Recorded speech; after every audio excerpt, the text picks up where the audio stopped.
சென்னையில் 4,58,00,000 ரூபாய் மதிப்பீட்டில் மேம்படுத்தப்பட்ட கன்னிமாரா நூலகத்தை துணை முதல்வர் உதயநிதி ஸ்டாலின் திறந்து வைத்துள்ளார்.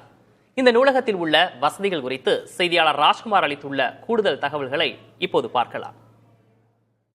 சென்னை எழும்பூரில் 130 ஆண்டுகள் மிக பழமையான கன்னிமாரா நூலகம் மேம்படுத்தப்பட்டு இன்று துணை முதலமைச்சர் உதயநிதி ஸ்டாலின் பொதுமக்கள் பயன்பாட்டுக்காக திறந்து வைத்திருக்கிறார்.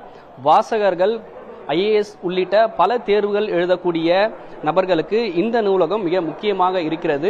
மேம்படுத்தப்பட்ட இந்த நூலகத்தில் பல வசதிகள் ஏற்பாடு செய்யப்பட்டிருக்கிறது. குறிப்பாக IAS, IPS எக்ஸாம் எழுதக்கூடிய நபர்களுக்காக தனியாக அரங்குகள் அமைக்கப்பட்டிருக்கிறது. குழந்தைகளுக்காக குழந்தைகள் நூலகம் தனியாக அமைத்து குழந்தைகளுக்கான நூல்கள் இடம்பெறக்கூடிய வகையில் தனி அரங்கு அமைக்கப்பட்டிருக்கிறது.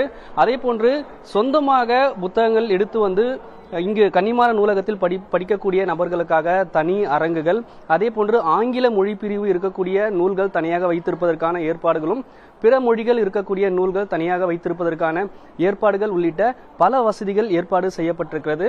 2ஆம் தளத்தில் மாநாட்டுக்கூடம் மேம்படுத்தப்பட்ட அளவில் புதிய மாநாட்டுக்கூடம் திறந்து வைத்திருக்கிறார்கள்.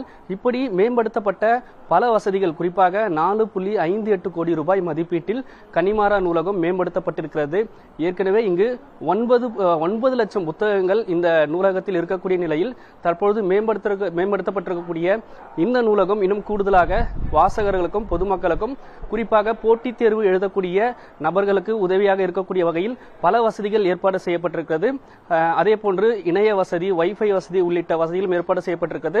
தற்போது வரை 1.5 லட்சம் உறுப்பினர்கள் கன்னிமாரா நூலகத்தில் இருக்கக்கூடிய நிலையில் மேம்படுத்தப்பட்ட இந்த நூலகம் பயன்பாட்டுக்கு வந்திருக்கக்கூடிய நிலையில் இன்னும் கூடுதலாக பயன்பெறும் என்று தெரிவித்திருக்கிறார்கள்.